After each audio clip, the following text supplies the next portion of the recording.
Asa na Masuki? Bibi Sonia. So ayun po mga Nanay Doray. Nanay Doray. Magandang araw po sa inyo mga amigo. Nakikita niyo po ba si Kuya Jose? Andun po. Oh. Nakatayo po doon at siya po ngayong araw po ay siya ay magbebenta ng pizza. Hindi po. Pinabili natin ng pizza si Kuya Jose. Merienda po mga kababayan ko. So ayan po si Tita ulit. Kasama po natin ang napakagandang Byuda de Alegre. At kasama natin si Tia Cesa na sekretarya. Guapita. Hola Guapita. Good morning. Good morning po mga amigo. At ito pa ngayong araw pa mga kababayan ko ay ito na po ang pagtatapat ni Dora at saka ni Tia Cesa. Tignan po natin kung sino magwawagi sa kanilang gagawing patimpalak. Gagawin natin patimpalak. Tayo po ay magpapalo sebo.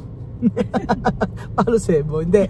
Ngayon po mga amigo ay galing kami doon. Meron kami tinulungan doon. At ngayon naman po ay gusto po namin na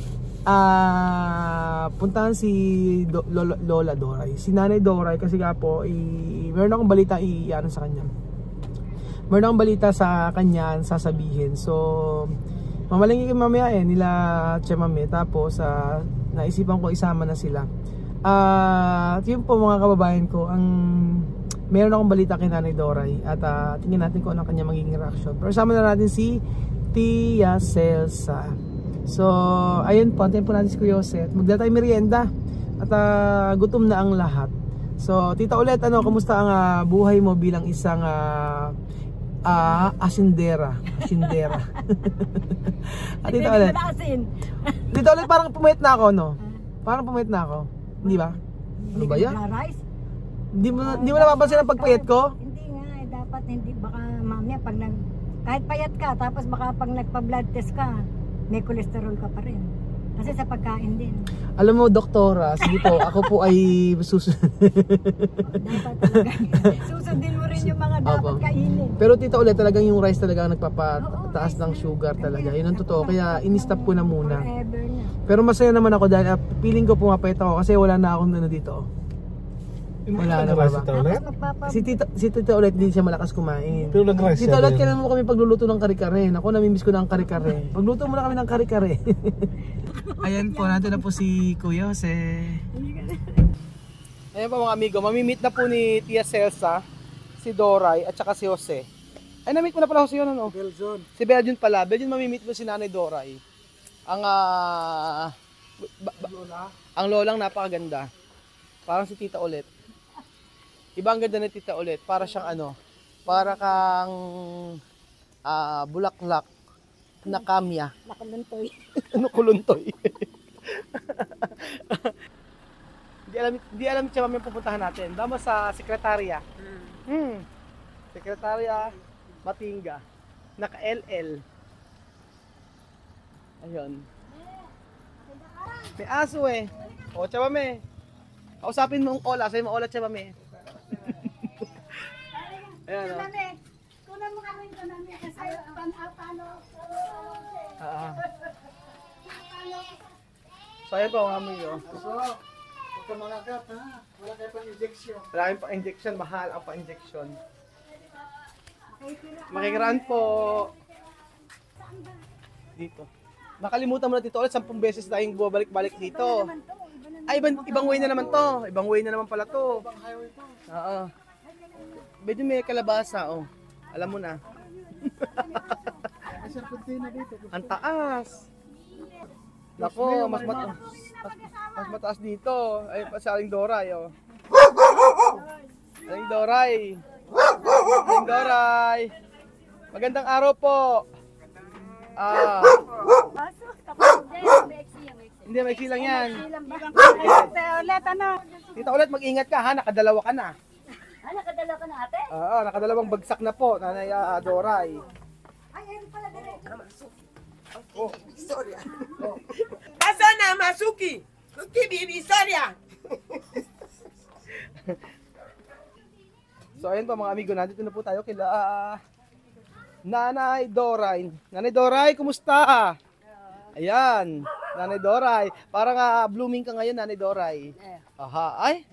Nakatali lang ang buhok, o, di ba? Ano ulam natin ngayong araw? Puro po yung sardinas na binibigay niyo po sa iyo. Ay, binigyan sa araw, sardinas. Sardinas, ano ginawa mo sa sardinas? Ginisa ko po sa iyo. Sarap no, nakapambihira. May dala po kaming merienda. Ayan, may tayong pizza dito. At meron po akong balita sa inyo. Oo, may balita po ako sa inyo ngayon. At mamaya natin pag-usapan. Tatay Mario, kamusta Tatay Mario? Ito po, ayos naman po. Parang poging-pogi si Tatay Mario ngayon Nagpagupit po. Nagpagupit ka pero para sa asawa ng kapatid mo nagpagupit. Pero meron po tayong gagawin mamaya, mas maganda po diyan sa pagpapagupit na 'yan. So ayan, ipapakilala Tito, madidilita ka na. Ingay. Chamame. Limpia na dala si bien. Wag na raw po linisin, ganyan na lang. Chamame no yo ella su nombre, ang pangalan niya Nanay Doray. Nanay Doray at saka si Tatay Mario. Dora y Mario. Doray. Doray y Mario. Buena pareja. Oh, yun. Si Nanay Doray, antes yo ayudar con ella. Yo ayudar. Sabi ko dati tulungan ko si Nanay Doray, sabi ko chamame. Tapos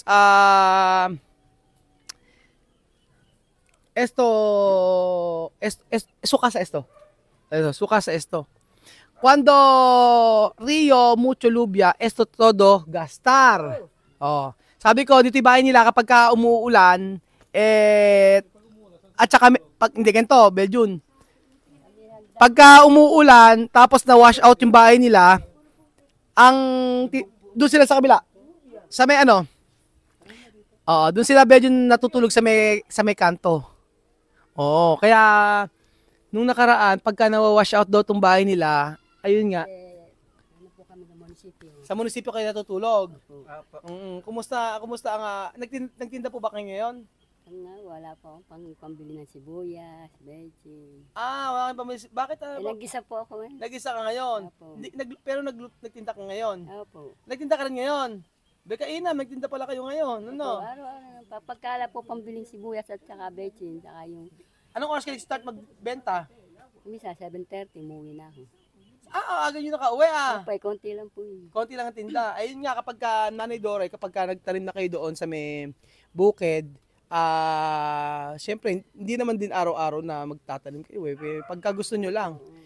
Mas okay na yun, di ba? Mas okay kesa naman na iaangkatin nyo lang yung ibebenta nyo. Mas maganda yung tatanim. Tapos pagkayari, tutulong din kami magtanim, syempre. Wala naman kaming gagawin Ayun, chamame, sabihin, presko. Tita, ulit talaga nito. Uy, kumain na kayo ng pizza. Oo, Nanay Doray, umiyak ka na naman. Ba't kami? Pakita ka sa camera. Tingnan mo sa Doray! Doray. Magaling yan, Africana siya. Sabi ko, kaya dadaling ko kayo sa Africa. Unahin ko na muna dali si Nanay Doray. Pagkayaring din si Nanay Doray, si Tatay Mario, isusunod dati sa Africa. Babalik ka pa ba rito? Tatay Mario? Opo. Babalik ka pa rito pagka din lang sa Africa? Nasa po yun. Ano? Kung maganda po yung Namin. kalagayan baka hindi na ako makabalik dito. Ba? Ang tanong may passport ka ba? Yun nga po. Yun nga sabi ko sa iyo. Nanay Doray, sino ba gusto niyo maunang pumunta ng Africa, siya o ikaw? Bukas kami dalawa. Ay hindi, isa lang muna. Siyempre, sino gusto niyo naintindihan niya. Sino gusto niyo mapunta ng Africa muna, ikaw o siya? Sarap po. Ikaw na muna, Nanay Doray. Opo. Pagka pumunta ka ng Africa, kasama natin siya. Opo. Tapos pagkayari dun kaso maraming leon doon, tsaka ahas. Hindi naman po takot sa ahas. Hindi takot sa ahas. Hindi ka takot sa ahas. Sure ka? Opo. Sure ka dyan? Nako, saan ka natatakot? Wala po. Wala ka tinatakutan. Baha lang. Sa bahay. Kala ko kinakatakutan mo yung tao nagpapaalis sa inyo sa bahay. Hindi po. Hindi ka natakot. Baha lang po. Sa baha ka lang takot. Saan ka pa takot? Yung malaking baha. Sa malaking baha. Basta sa baha ka lang takot. Opo. O ba't naiyak ka na naman? Natutuwa ko, nandito po. Pag natutuwa kayo, di ba meron na akong ano sa inyo, balita nga. Okay. Akala mo inabandon na kita. Akala mo hindi na ako babalik. Naku, may pangako ako sa iyo, di ba? Sabi ko sa iyo, ililipat ko kayo ng bahay. Oo, ganon. Ano Sinabi ko na po sa may-ari na nilo, huwag gigibahin yung bahay. wag gigibahin yung bahay. Iwanan pa namin yung mga damit na Oo, natin. iwanan nyo na yung mga gamit nyo dyan. Hindi Oo. pinagsusuot. Kaya nga eh. Hindi, ang balita ko sa inyo, ganito. Kasi, ang totoo niyan, kaya din kami nagpunta dito para ibalita ko sa inyo na ready na ba kayo? Opo. Na malaman yung balita. Opo. Tatay Maro, ready ka na ba na malaman ng balita? Apo. Ang balita po ay itong si Tita Ulit po. Si Tita Ulit, nakita niyo yan. Opo. Ang ganda ng bahay. So si Tita Ulit daw po ay dito natitira sa inyo. Okay. Tapos kayo po ay lilipat sa bahay niya. So kayo na po ang taga-alaga ng bahay nila Tita Ulit kasi meron po siya kamag-anak sa Amerika. Mayordomo. Tita Ulit, dito ka natitira. Kaya mamaya kukunin ko na lahat ng mga gamit mo. Ano na? Oo, sige. Dito ka natitira. Okay. O sige, palit na kayo ng bahay ha. Kasi di ba ikaw nagpakilala sa kanila dito? Bili mo ko aircon. Ay, bili daw ng aircon. Naka-aircon ka ba? Hindi. Bili daw ng aircon. Ay, hindi. Mga walang malaking TV sa loob niya. Nakakatawa. Hindi, ang ganito balita ko sa inyo, Nanay Doray. Nako, i-ready nyo na ang sarili nyo, ha? Pag nakagayat ng mga damit namin, inaayos na po namin. Nako, inaayos na agad. Bakit? Sure na ba nalipat kayo? Nako, bebe. Inaayos na po namin. Naayos yun na yung gamit. Tingnan natin kung nakaayos na bakit kami. Adityo, suropas, kumpleto, o preparado. Tingnan natin, asa ba?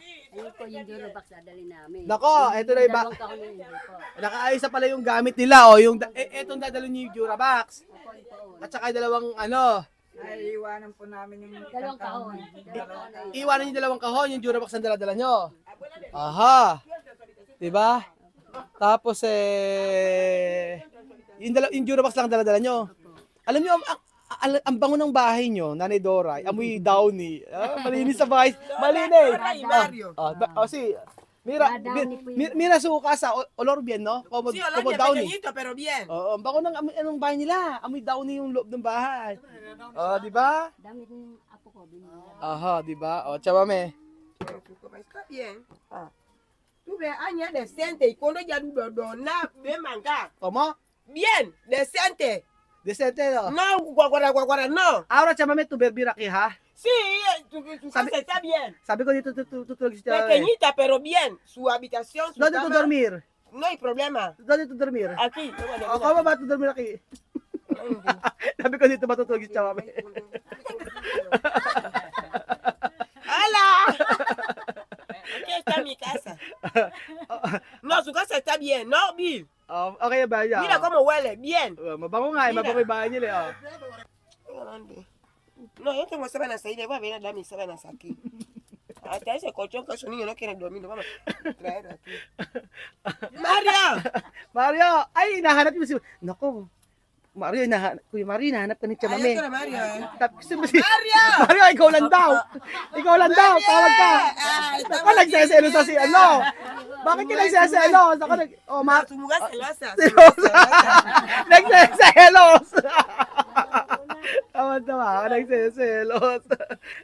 Tinatawag si Mang Mario, ano, Mang Mario, malakas pa naman ang tuhod natin eh, no? 10 balot. Sige, kumain na kayo. Magmerenda kayo ng ano. Kumain kayo, meron tayong dalang pizza. Alam niyo masarap yung pizza na to. Marian's Pizza. Sa totoo lang. Ang sarap nito, yung Marian's Pizza na to. Naalala ko ng aking elementary days, ganyan yung mga pizza.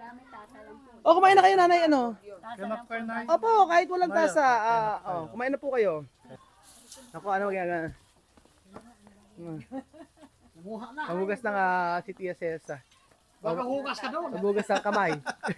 Kamay mo ka maghuhugas doon. Oo. Ayan. Magbuksa lahat. Sige nga, kumain na kayo. Naku, Nanay Doray. Hindi, ang balita ko po sa inyo, ito, ikukwento ko na sa inyo. Ayan. Ayan. Asa na, ito na kwento ko sa inyo. So, magandang balita ito para sa inyo. Tatay Mario, humawak ka. baka baka ano kayo, baka ala naman sakit sa puso, ano? Wala naman, malakas sa katawan, sugar. Ay, hindi. Walang sugar. Kolesterol. Baka, ewan ko lang po, dahil masakit ni mami nito ko. Ay, hindi kolesterol yun, rayuma yan, nanay. Katandaan na yan, nanay Doray. O, ayun. Sorry ha, merong ano sa ulo mo. Ayun, hindi, sasabihin ko sa inyo na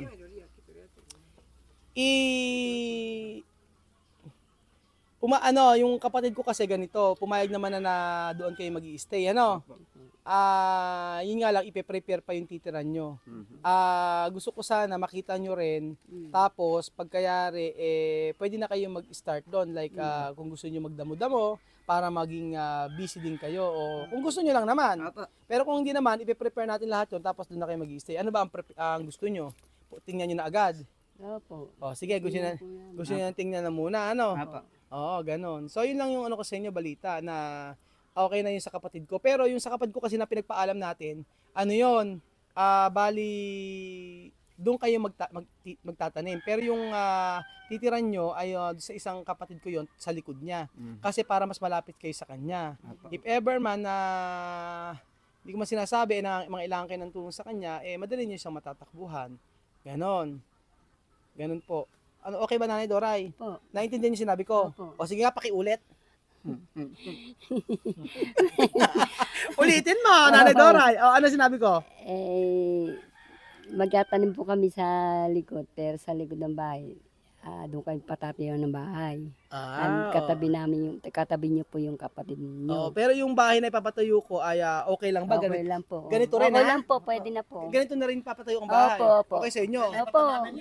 Ililipat lang namin. Opo, hige. Pwede buhatin natin tatlo yan. Buhatin na natin, dadalhin natin doon, tapos tutunan natin yung kuryente. Hindi, yun lang. Yun lang, kaya ako nagpunta dito para din yun nga, para masabi ko sa inyo. Opo. So, ano masasabi niyo? Masaya naman kayo? Opo, masaya po. Masaya po kami mag-asawa na tinulong niyo po sa amin mag-asawa. So, Opo. tawag doon, tuturing ka namin parang pamilya na ngayon. Opo. Ganon, parang pamilya. Pero, yun nga po, at least maliwanag po kasi sa mga anak niya na yung about po, kami na po nagkakaintindihan ng mga anak niya about po sa kanila. So, in the future, maikukwento ko po sa inyo kung ano po yung napagkasunduan namin ng mga anak niya. Kasi, di ba, wala rin kasi talaga yung mga anak niya. Wala rin talaga wala rin magagawa sa kanya. Kung baga, iaayos lang natin yung kung saan sila nakatira. O kung saan sila Pero mag-aano pa rin naman kayo. Di ba, sabi niyo, ayaw niyo nang nasa bahay lang, gusto niyo nagtitinda, gusto niyo may ginagawa. Ayaw niyo kasi nasa bahay lang, yun ang totoo, mga amigo. So, ayan, kain na kayo, sige na, yun na lang. Yun lang naman ang ano natin. Kain na kayo, Comer. Kain na. Kumain na kayo ng pizza. Comer, kain na. Kain na po kayo. Sige, kumain na kayo. Kain na kayo, Nanay Doray, di ba? At maganda pa rin kahit pa paano. Nakahiwa na yan, Kumain na kayo ng Nanay Doray, bakit hindi ka makapagsalita? Nanay, natutuwa po ako na biyernes na lang po ganyan. Pizza. Masarap yung pizza. Sige na. Kumain ka ng pizza, tingnan mo. Oo, Doray kain. Ate Mario, sarap ang pizza. Sarap po. Masarap yan. Ako, minsan dadalhin ko kayo sa mas masarap na pizza sa mall. Di ba? Kaya naman tayong gano'n. Sasakay naman tayo sa escalator, tapos sisigaw ka na naman. Ba't nasisigaw ka na naman?